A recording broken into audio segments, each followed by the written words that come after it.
Welcome to the Tech Talks Daily Podcast, where you can learn and be inspired by real-world examples of how technology is transforming businesses and reshaping industries in a language everyone can understand. Here is your host, Neil C. Hughes.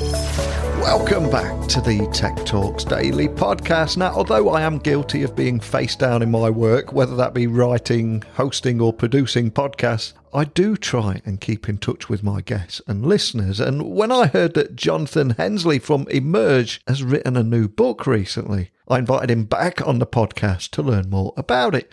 And the book is called Alignment, and basically it covers 5 major topic areas for digital product leaders. On the first part, it focuses on what alignment is, why it's so critical to the success of digital products and business transformation. And then it moves on to an honest look on why so many digital products and transformation initiatives fail or underperform. And it also explores the connection between digital product strategies and team performances and rapidly accelerating the delivery of results. But let's be honest, I've probably revealed far too much already. So buckle up and hold on tight as I beam your ears all the way to the US, where John is waiting to speak with us again right now. So a massive warm welcome back to the podcast. But for anyone that's missed our previous conversation, can you remind the listeners of a little about who you are and what you do? Sure. Well, my name is Jonathon Hensley. I'm the CEO of Emerge, a digital product consulting firm, and where we focus on helping product leaders deliver their products and services. And for more than 2 decades, you've helped Fortune 100 brands and tech leaders turn strategy, users' needs, and new technologies into valuable digital products and services.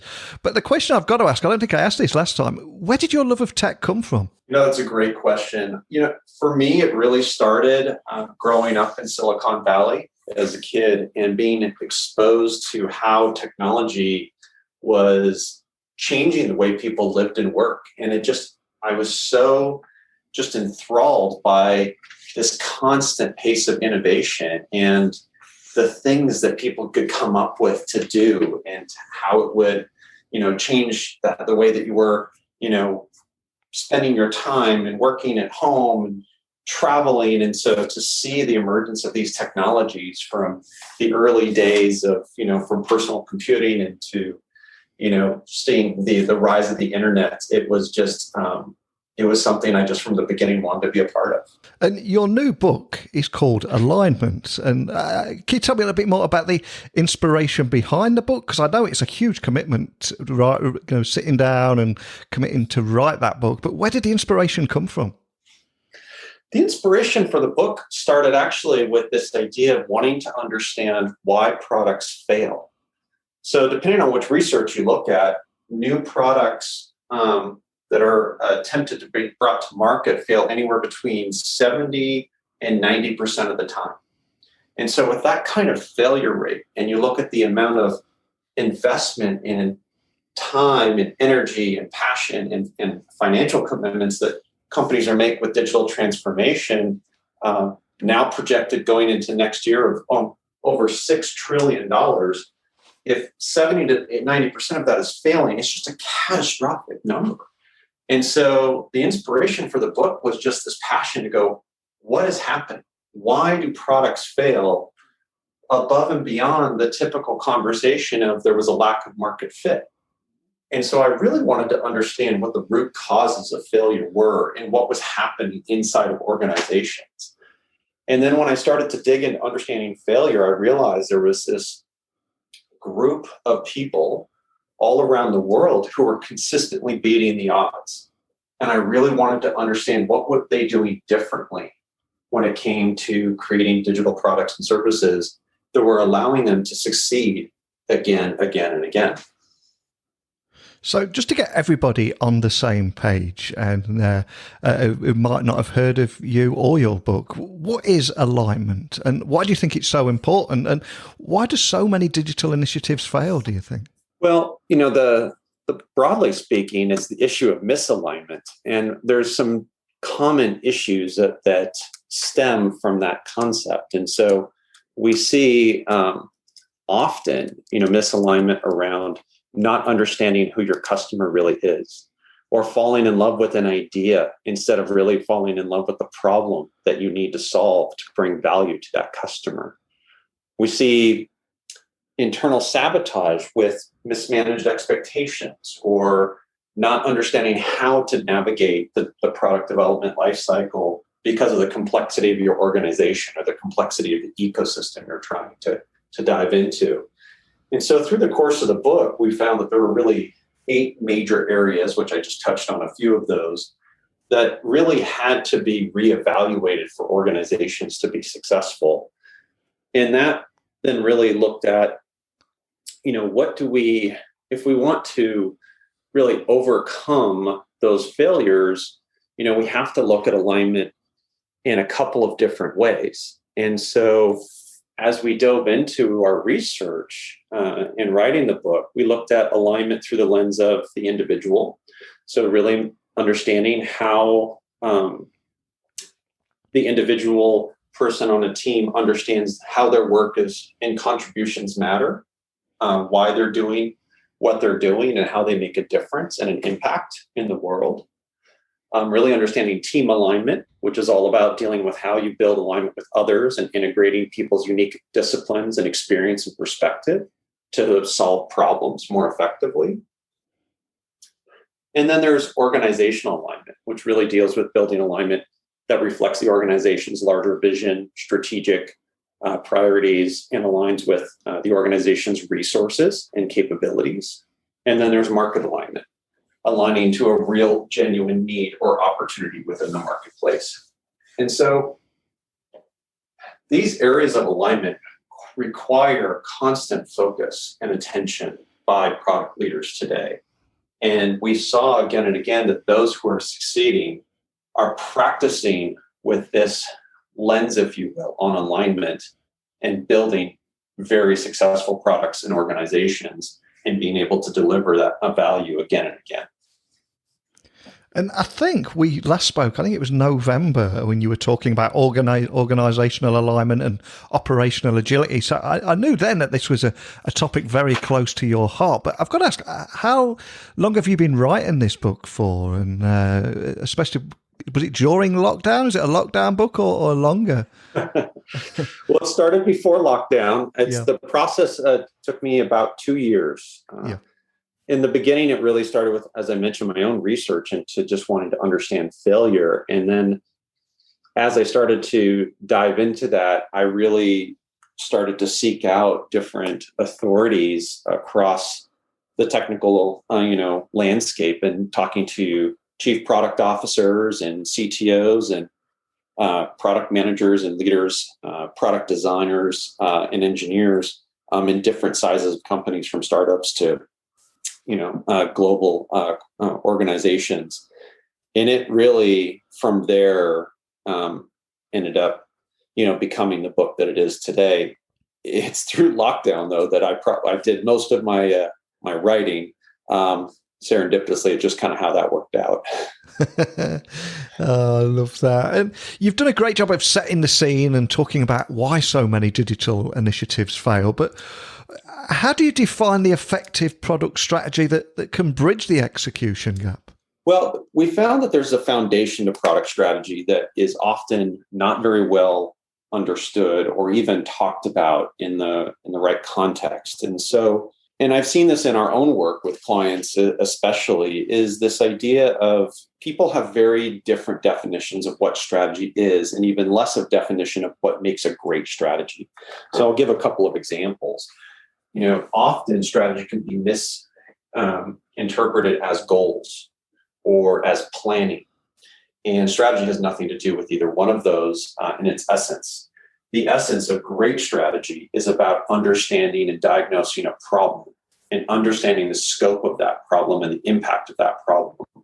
And then the opportunity space that if that problem was resolved successfully, what that would look like. And so what we found is for organizations to do that and to have a structure or foundation that can build alignment at every level, from the individual through the team, the org, to the market, that we needed to first understand what's the vision, what's the long-term, destination that we're trying to get to with this product or service. And often simple things like, is it clear? Is it measurable? And is it actionable? The vision has to be those three things. That becomes really galvanizing because it helps everybody understand what you're working towards and how that's going to get measured. And so it becomes tangible instead of just something that's aspiration. Then that next piece is the challenge, but it's understanding the challenge in the context of the user. And often what you can see in product development is this misalignment of where the solution and the big idea is the thing that's being celebrated. The most successful companies don't fall in love with their solutions. They fall in love with the problem. And they really focus on this deep understanding of what it's like to live with the challenge that they're solving. And they see an opportunity space, or they have a perspective on how to solve that that's unique. And that allows them to really create a differentiated product that can stand against competition. And then you see that in that foundation, then you can start to look at, based on our resources, we can set near-term goals that will clearly move us forward and in a way that we can actually focus our efforts and have extreme clarity, and then evaluate and refine as we go forward. So they keep the problems down to small, manageable, digestible chunks to really empower the best of their teams. And so those foundational pieces just become essential to driving alignment and continuous velocity and momentum for these teams as they bring products to market. And I think so many businesses right now are going to be looking to bounce back, hit the ground running, but also they're realizing that the old way of doing things just isn't going to cut it, and they're going to need to think differently and possibly even think bigger too. So for any business leaders or decision makers listening, where do you think they need to start if they want to build a new digital product or service? I think they really need to start with focusing on making sure that they have the clarity and focus and to really determine the solution that they're going to have to create. And so let me expand on that a little bit, because I think when we really understand the scope of a problem, what happens is we can align our resources to ensuring that we have the right resources to actually solve the problem correctly. And so one of the things that happens often is steps can get skipped or missed because they're not well understood. And leaders today really are required to be trilingual. And what I mean by that is they have to have a business acumen, they have to have an acumen around design thinking, and they have to have an acumen around technology and how these things come together. And in order to empower all of the different disciplines to really be successful in delivering a product or service, you need to make sure that your strategic foundation is in place so you have that clarity and you have that focus and you have a shared purpose that aligns everybody as it informs their decision making, the ways in which they collaborate, and making sure that they're continuously working on the right things at the right time. And another topic that I'm hearing more and more about at the moment is entrepreneurship and empowering your existing employees. And for example, a guest I had on here recently was talking about innovation with employees internally and how that is essentially responsible for things that surround us. And by that, I mean everything from the Happy Meal to the Post-it note that we furiously write on, all through internal innovation teams. So I've got to ask, what is the importance of the employee experience, and how do you think internal digital products and services can empower your employees too? Well, I think that digital products and services are growing exponentially for employees every day.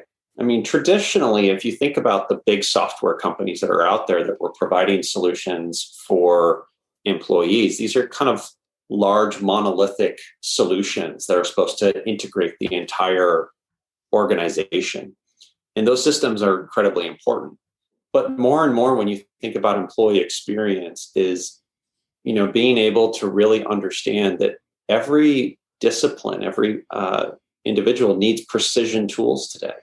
And so a lot of the internal digital products and services that are being developed are in order to help increase a person's capacity, access to critical information and knowledge, and making sure that they have precision tools to do their job to the best of their ability. And so internal tools are one of the biggest and fastest growing areas today. And I think there's, employee experience is really if you look at customer experience and employee experience, they're so tightly interwoven to one another. If you have unhappy employees, it's going to be hard for them to make sure you have happy customers. And if happy customers are what drive the success of the organization and allow you to reinvest into your people, which hard to find a CEO out there today that wouldn't tell you the people that they have in their organizations are not their most valuable asset, that it's important that they invest in the tools and experiences necessary to provide an environment that is safe and open for innovation so employees can do the work that's necessary to really move the organization forward. And so the same processes of alignment, having that strategic foundation where people are clear about their work and their impact and why it matters, and bringing focus to that for those internal experiences becomes even more essential because of really allowing people to support their peers, not just a broader customer group, but really the people that they're working next to or virtually across the screen with every single day. And I always say on this podcast that technology works best when it brings people together. So I'm curious, what opportunities do you see that are transforming the way that businesses connect with their customers? Well, I think one of the biggest things that I see today is really that we're seeing the silos coming down because of technology is enabling so many functions of a business to work more collaboratively. So I'll give a couple of examples. One is I see more often than not, traditionally you would have, for example, sales and marketing would be responsible for customer acquisition. Today, that's being changed. It's a collaboration between product, between sales, marketing, the customer success teams and support. And so that collaboration is essential to the success of the organization. And that allows you to provide an insight and value to the customer because you have these unique experiences and disciplines that are really coming together for the best of the customer. It also helps with the employee experience. Being able to tear down those silos means you have access to more opportunities, to more knowledge sharing, to an entirely larger body of incredible people to solve problems. And it shifts the organizational dynamic from an individual basis to this is how we can make change together. And when you can reach across teams and you can reach across functions of the organization to do that, you create a huge open space for innovation. And another question I wanted to ask is what can leaders do to manage expectations as they go through a digital transformation? I think before the pandemic, a lot of people were thinking that it was a destination, but of course it's much more of a journey. So how can leaders manage those expectations? And also, how can they optimize their operations and unlock new possibilities in this modern business environment that we find ourselves in? Well, I think a couple of things that we see that are really helpful for leaders to manage expectations is one is grounded optimism would be the first one that I would really highlight. It's so easy to be optimistic and get excited about something, but we really need to make sure that we're grounded in that because optimism sometimes can be misinterpreted as a promise. And so we've seen that at both small scale and large scale in organizations. And that's really difficult especially if you're just naturally a very optimistic person. I mean, I fall into that category myself, but it's important to temper optimism with the reality of the challenge. And I think that's one of the reasons why it's so critical. You understand the scope of the challenge that you're trying to solve, and then you can break it down into smaller individual pieces. So it's easy to get started and know that you're making progress. And so that becomes essential for leaders, for sure. Another really important piece is for leaders to make sure that they are leading with empathy.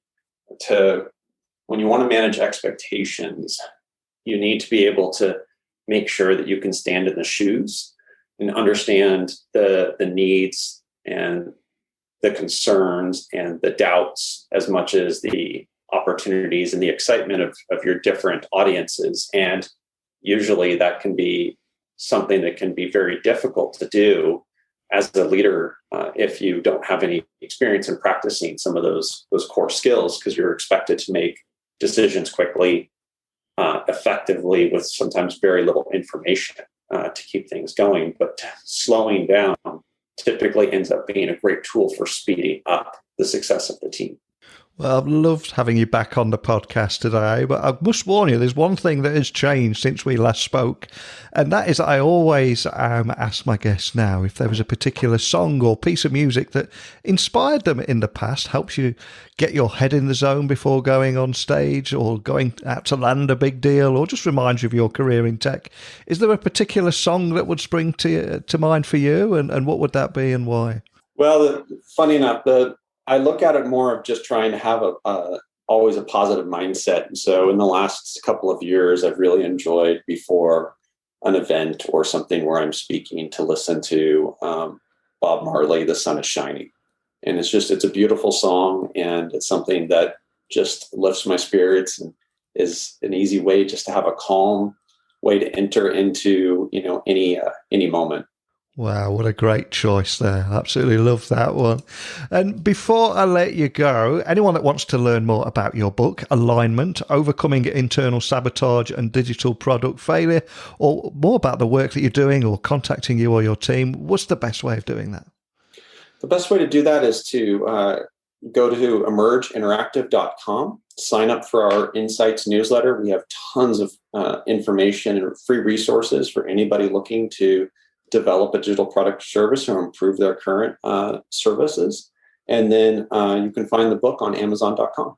Excellent. And for anyone listening, if they want to find out more about why so many digital initiatives fail and what they need to do and what they need to know today to lead digital products and services, I thoroughly recommend the book. Jonathon very kindly sent me a copy, which is a great read. But more than anything, just a big thank you for taking the time to come back on the podcast and share your story with me. Thanks again. Thank you so much for having me, Neil. Jonathon Hensley is the CEO of Emerge Interactive, where he works with clients to transform business strategies, user needs, and new technologies and turn them into valuable products and experiences. So no surprises, he knows this topic inside out, and it is a fantastic book, a great read. And I, for one, learned so much more about what alignment is, why it's so important, why so many digital initiatives fail, how to define an effective product strategy that bridges that execution gap, and of course, some of those biggest pitfalls that people need to watch out for when creating digital products or services. But if this is your area of expertise, please, I'd love to hear from you too. So email me, techblogwriter@outlook.com. My website is techblogwriter.co.uk, where you'll find over 1,600 interviews on Tech Talks Daily. And we also have the show I host with Citrix too, called Tech Fusion. But that's it for today. So a big thank you for listening. And until next time, don't be a stranger. Thank you for listening to the Tech Talks Daily Podcast with Neil C. Hughes. Remember, technology works best when it brings people together.